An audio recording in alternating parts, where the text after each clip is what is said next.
네, 안녕하세요. 퀘스티빈이라는 로스팅 공장을 현재 8년째 운영하고 있는 32살 대표 한승보라고 합니다. 오늘은 제가 커피를 시작하고 로스팅이라는 사업을 하면서 현재 이 자리까지 올라오게 된 제 파란만장했던 커피인의 삶에 대해서 이야기해 드리도록 하겠습니다. 요즘 특히 저처럼 로스터가 되고 싶어 하시는 분들이 많은데요. 제 이야기와 경험이 조금이라도 도움이 되시길 바라겠습니다. 이번 이야기 같은 경우에는 거의 10년이 넘는 이야기를 압축해야 되다 보니까 최대한 핵심만 얘기하고 디테일한 부분에 대해서는 나중에 추가적으로 영상을 찍어 드리도록 하겠습니다. 사실 저는 학생 시절 때 좋은 대학교를 가야겠다 이런 게 조금 있어가지고 재수, 삼수 오랫동안 공부를 하게 되는데요. 좋은 대학을 가서 딱히 뭐가 돼야겠다 그런 거는 아니었고 그냥 그렇게 공부를 했습니다.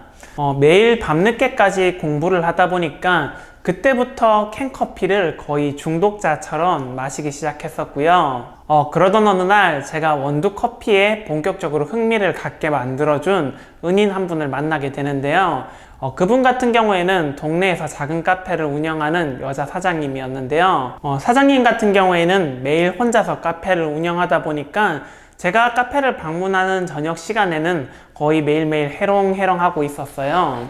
시간이 조금 지나서 저는 그 카페에 단골이 되고 나중에 그 사장님이랑 은밀한 거래를 하나 하게 되는데요. 그것은 이제 커피를 공짜로 마시는 조건으로 잠시 동안 가게를 봐주는 건데요.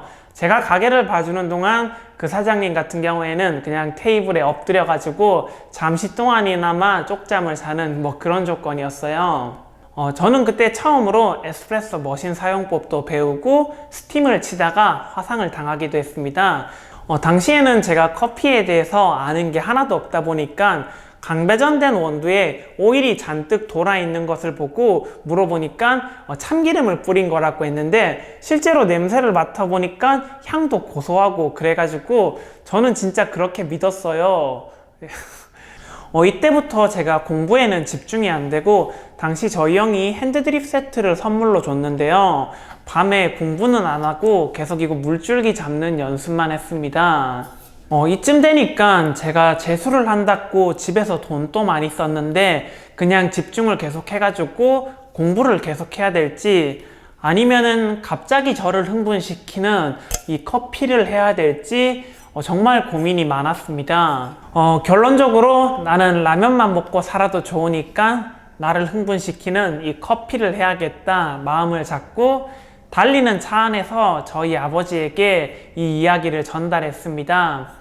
그때 기억이 아직도 생생합니다. 라디오에서는 오렌지 캐러멜의 노래가 흘러나왔고요.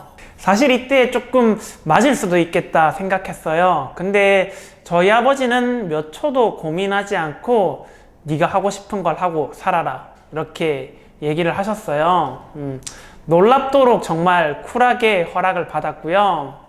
그래가지고 이제 본격적으로 커피를 해야겠다 마음을 먹었고 당시에 제가 일본어를 할 줄 알았는데요. 그래가지고 일본에 가서 장인 밑에서 정성껏 이 핸드드립 하는 법을 배우려고 했는데 그래도 저희 아버지가 대학은 무조건 나와야 된다고 말씀하셔가지고 일본에 가는 것은 포기하고 그때부터 이제 상경에서 서울에 있는 바리스타 전문 대학을 들어가게 됩니다. 지금 생각해보면은 그때 일본을 안 가길 참 잘한 것 같습니다. 네, 저는 이제 바리스타 전문 과정을 거치기 위해 가지고 23살에 서울에 올라와 가지고 원룸 생활을 시작하게 되는데요. 일반적인 사람들이라면은 방을 볼 때 깨끗하거나 아니면은 역세권이거나 이런 쪽으로 건물을 찾는데 저는 당시에 무슨 생각이었는지 로스팅을 할 수 있는 원룸을 찾게 됩니다. 그렇게 부동산 사장님을 괴롭히면서 기적적으로 베란다가 있는 원룸을 구하게 되는데요.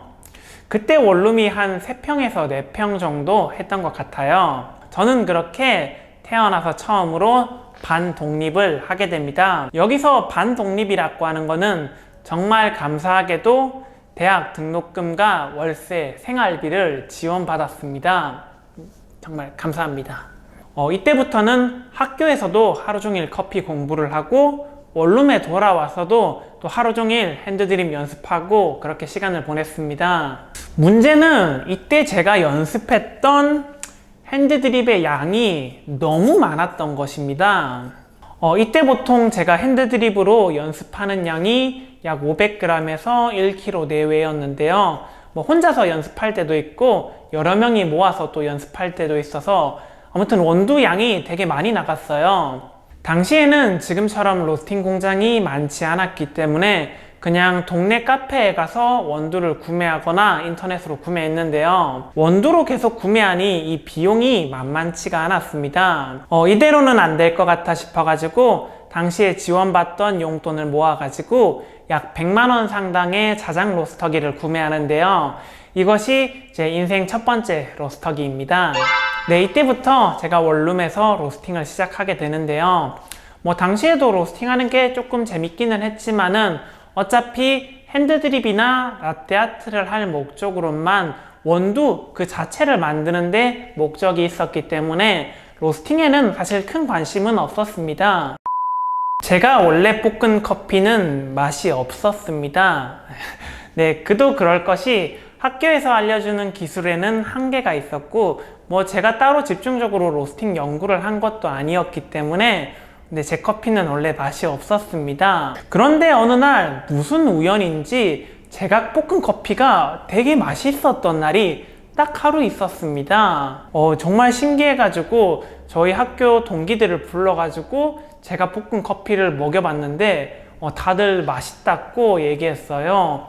그때 그 경험이 정말 충격적이고 신기해가지고 다시 그때 볶았던 커피를 똑같이 재현하려고 했지만은 그때 제가 로스팅 일지를 쓰는 것도 아니고 그냥 감으로 대충 볶았기 때문에 다시 그 커피를 볶을 수는 없었습니다.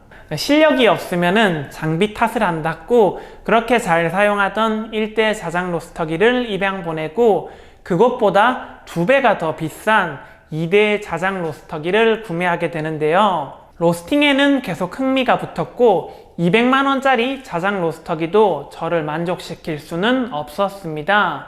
그때가 2학년 2학기쯤이었는데요. 저는 당시에 주말에 카페 알바를 했었는데요.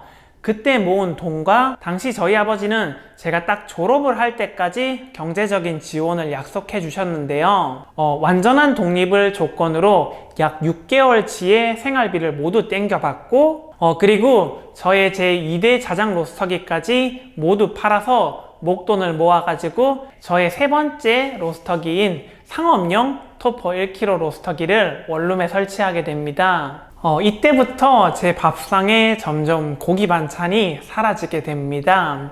그래도 매번 자작 로스터기만 사용하다가 드디어 제대로 된 상업용 로스터기를 사용하니까 정말 기분이 감개무량했어요.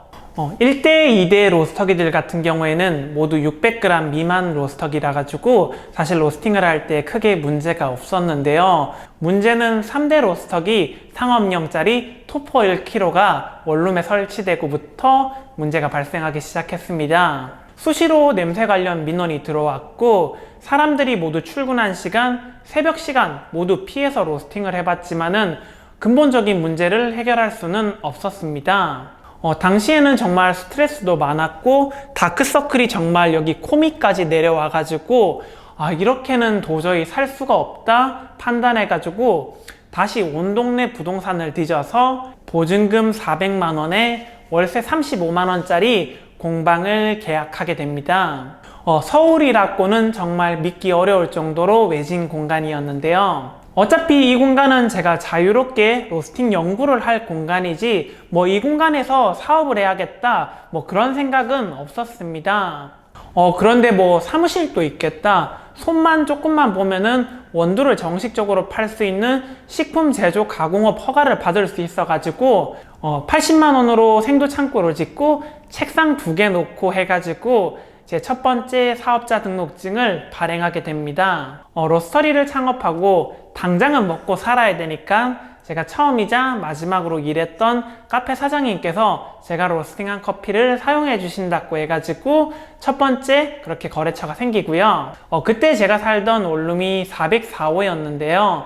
그 마음을 이어가지고 공장의 이름을 커피공장 404로 짓게 됩니다. 자, 이때 모든 것이 제가 아직 대학교 2학년을 졸업하기 전에 일어난 일입니다.